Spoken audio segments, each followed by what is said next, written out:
Donc pour ce TP de routage, on va essayer de monter la maquette suivante. On a la première machine cliente XP1 ou bien client 1 qui est connectée à VMnet 2 qui sert à la plage d'adresse 192.168.11.0.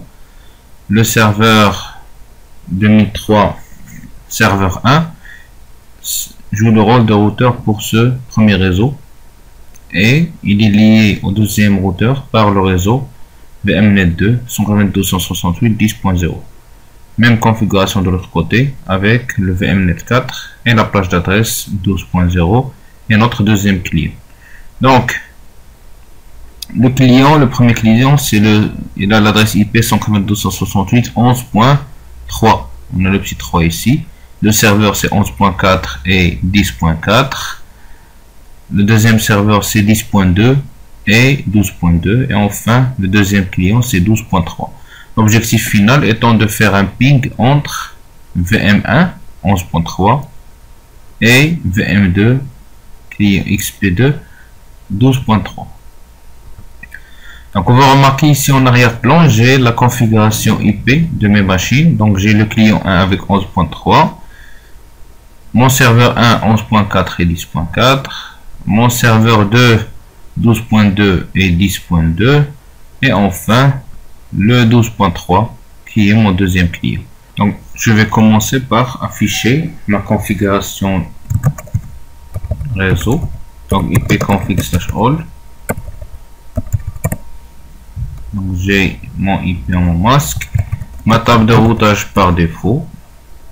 Bien sûr, si je fais un ping de mon client distant, dans ce cas c'est 11.3, bien sûr il me dit destination host unreachable, c'est-à-dire qu'il ne trouve pas de chemin vers mon hôte. Par contre, si je ping mon serveur qui est juste à côté, le 12.2, là le ping passe correctement entre ce client et ce serveur. D'accord, donc pareil ici, si je fais un config/all, j'ai mes deux interfaces et ma table de routage qui est clean. Donc première façon de faire, je vais ajouter manuellement des routes statiques entre ce client et ce client. Donc pour que ce client puisse accéder au réseau 12, il doit traverser la machine VM1 et il faut que la machine VM1 sache que pour aller au réseau 12, il faut passer par le serveur 2 par l'interface 10.2. Pareil dans l'autre sens. Un ping c'est un aller-retour, autant dans ce sens que dans l'autre. Donc il faut que je définisse le chemin pour aller et pareillement le chemin pour revenir. Donc je vais commencer par ajouter une route statique sur ma machine XPVM1 pour lui dire que pour aller au réseau 12 il faut passer par la machine serveur 1 avec son interface 11.4. Je vous rappelle que la passerelle doit toujours être dans le même réseau que les clients. D'accord, donc je vais faire un route add 192.168.12.0 avec le masque 255.255.255.0. Je vais passer par 11.4. Bon, maintenant si je fais un route print, vous voyez que j'ai 12 et ça passe par 11.4. On passera. Si j'essaie de faire un ping 12.3, vous allez voir que le message de retour maintenant c'est pas destination host unreachable, mais on est passé à request timeout. C'est-à-dire que pour le client, il a fait ce qu'il doit faire, il a trouvé l'itinéraire vers le destinataire, mais il n'a pas eu de réponse. La réponse a fait timeout. Je vais sur mon serveur 1 et je vais dire que pour aller au réseau 12.0 de masque sur 24 bits, je passe par 10.2. Donc 10.2, c'est cette interface. Je dis à cette machine, pour aller à ce réseau, il faut passer par 10.2. Donc maintenant, il faut que je fasse le chemin inverse. Donc il faut que j'aille sur VM2 et lui dire que pour aller au réseau 11, il faut passer par 10.4. Et XP2, pour aller au réseau 11, il faut passer par 12.2. Donc on va faire ça.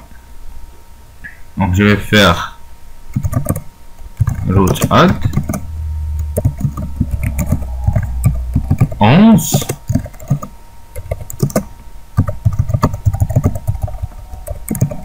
0, il faut passer par 168.10.4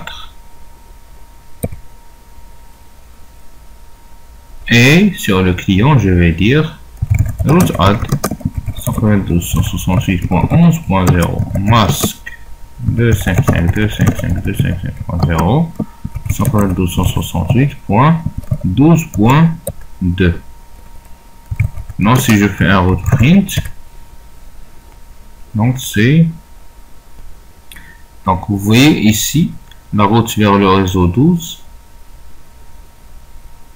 c'est l'OPAC, mais pour le réseau 11 il faut passer par 12.2 qui est l'interface de mon routeur ici. D'accord. Donc maintenant j'ai ajouté toutes les routes, normalement le ping doit passer. Donc si je fais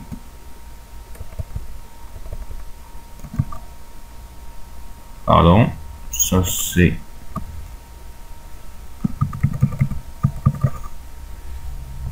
bon, ping 192.168.11.3. Normalement on a tout fait pour que le ping passe, toutes les routes sont ajoutées. Par contre on a toujours un timeout. Donc ce qu'on a manqué de faire, c'est de dire au serveur qu'il faut qu'il joue le rôle de routeur. Le comportement par défaut, c'est que quand la machine serveur 2 va recevoir un paquet qui ne lui est pas destiné, il va le détruire. Donc ce qu'on va faire, c'est qu'on va ouvrir la console de routage et accès à distance. Donc c'est dans outils d'administration.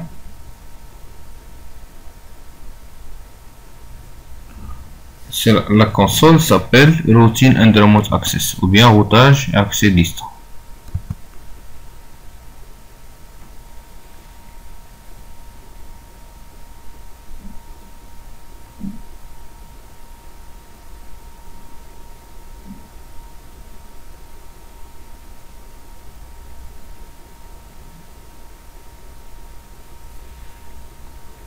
Donc pour activer le routage, pour l'instant, on va rester sur du routage entre LAN. Donc, je vais faire clic droit, configurer et activer le routage et accès distant. Suivant. On a des configurations prédéfinies qu'on peut sélectionner. Par exemple, ici, c'est serveur d'accès VPN, faire du NAT, VPN et NAT, etc. On va prendre une configuration personnalisée et on va prendre du LAN routine ou routage LAN tout simplement. C'est tout ce qu'il faut faire au niveau de chaque serveur. Donc, je vais faire pareil sur le deuxième serveur.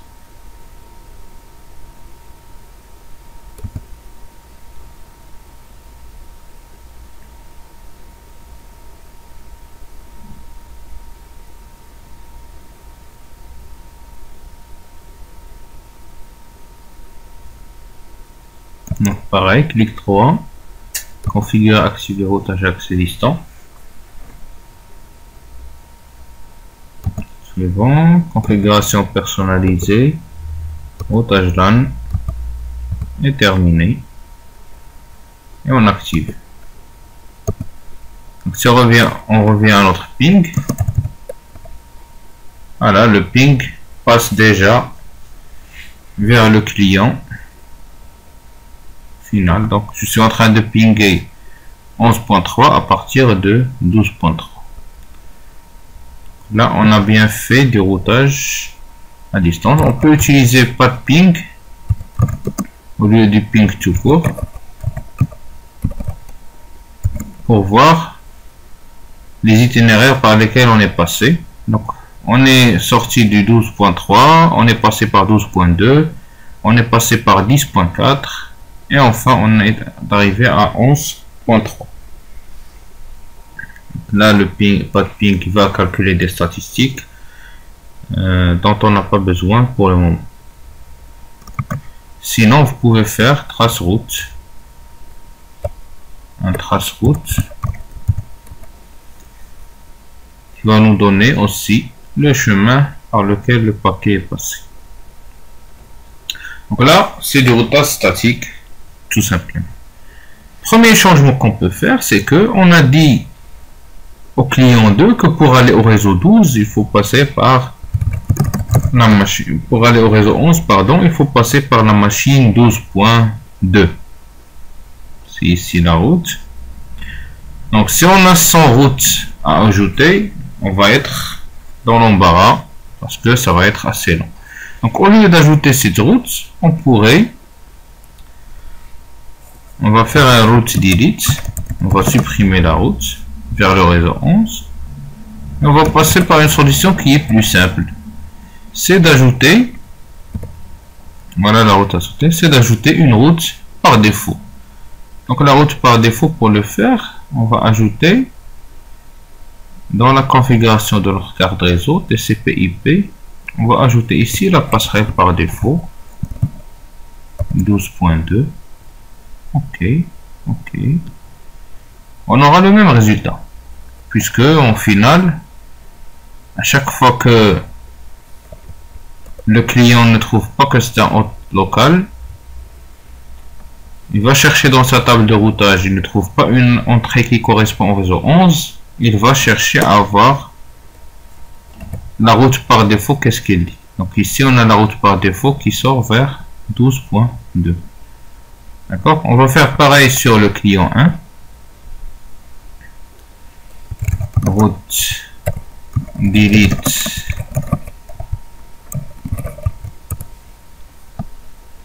et ajouter la passerelle par défaut qui est dans ce cas 11.4. Je rappelle que la passerelle doit être toujours dans le même réseau que le client. Très important à ne pas oublier. Donc le ping va toujours passer. Ok. Maintenant, on passe côté serveur. Vous voyez que sur la console, on a une entrée qui s'appelle route statique et on ne voit pas la route qu'on a ajoutée. On peut afficher la table de routage en faisant clic droit Show IP Routing Table. On va trouver notre route vers le réseau 12. D'accord? Même si elle n'est pas visible ici. Pourquoi? Parce que chaque route qu'on va ajouter par la ligne de commande, elle ne sera pas visible dans la console. Le contraire n'est pas vrai, parce que si j'ajoute une route via la console, elle sera visible ici. Donc là, j'ai supprimé la route vers le réseau 12. Je vais l'ajouter manuellement dans Static Route. Donc je vais faire New Static Route. L'interface de sortie, où est-ce que mon trafic va sortir? Je vous rappelle que le VMnet 3, c'est le réseau entre les routeurs. Donc en général, c'est par ici que va sortir mon trafic. Donc je vais dire que pour aller au réseau 12, avec le masque,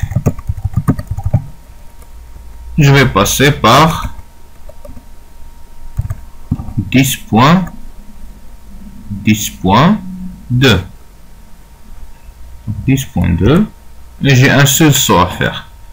Et je sors par mon interface VMnet 3. OK. Pour le ping, ça devrait toujours passer. Pardon. Voilà.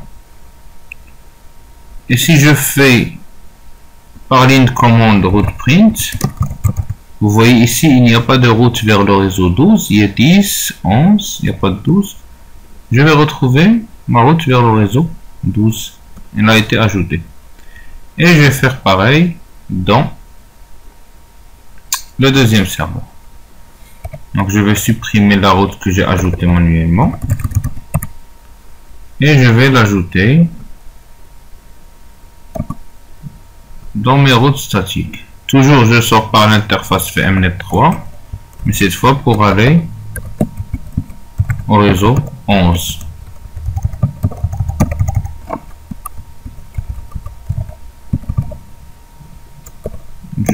Je passe par 10.4. Ok. Je reteste mon ping. Et le ping passe toujours. Voilà, donc dans la pratique, on va ajouter les routes statiques à travers la console. Comme ça, on va pas mélanger ou bien se casser la tête entre voir est-ce qu'il y a des routes ici qui ne sont pas visibles ici et vice versa. Maintenant, ça c'est du routage statique. Dans la deuxième étape, on va passer au routage dynamique. Donc, routage dynamique, on va utiliser le protocole RIP. On a parlé dans le cours de RIP et OSPF, on va utiliser RIP. Donc, je vais supprimer mes routes statiques au niveau serveur. Bien sûr, le ping ne va plus passer puisqu'il n'y a pas de route. D'ailleurs, ici, celui qui répond, c'est le serveur. Le serveur dit, attention, je ne connais aucun chemin vers le réseau destination. Donc, RIP, c'est quoi le principe? Je vous rappelle, c'est ce serveur va partager sa table de routage avec ce serveur et vice versa. Chaque serveur ou bien chaque routeur va partager sa table de routage avec les routeurs qui lui sont directement attachés. RIP annonce, on dit que RIP annonce la table de routage sur un réseau. Donc pour cette machine, est-ce que c'est utile d'annoncer la table de routage sur ce réseau ou bien sur ce réseau, sur VMnet2 ou bien sur VMnet3? Si vous dites que c'est VMnet3, alors c'est la bonne réponse. Pourquoi? Parce que sur VMnet2, il n'y a pas de serveur avec qui je vais partager ma table de routage. Pareil pour le deuxième serveur. Donc je vais partir sur mon premier serveur et je vais faire clic droit sur Général et New Routing Protocol, un nouveau protocole de routage, et je vais prendre RIP. Ok. Donc là j'ai activé le RIP et je dois dire avec quelle interface ou bien sur quelle interface je vais publier mes tables de routage. Je vais prendre VMnet3. Les propriétés, je peux les laisser telles quelles. On va pas essayer à optimiser quelque chose au début. Et je vais faire OK. Vous allez voir sous peu que ces compteurs qui donnent le nombre d'annonces faites va augmenter avec le temps. Sur le deuxième serveur, je vais faire la même chose. Donc, clic droit sur Général, nouveau protocole de routage, et je vais prendre RIP aussi. Et je vais dire que je vais publier ma table de routage sur VMnet3. OK. OK. D'accord. Ah, voilà. Il y a une réponse reçue. Donc, ça va monter petit à petit. On va lancer notre ping.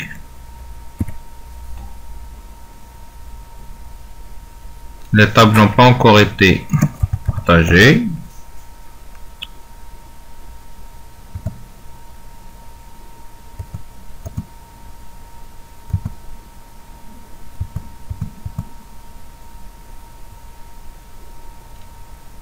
Voilà. Et le ping qui passe. Donc on n'a pas ajouté d'entrée statique. Tout a été fait automatiquement en utilisant le protocole RIP.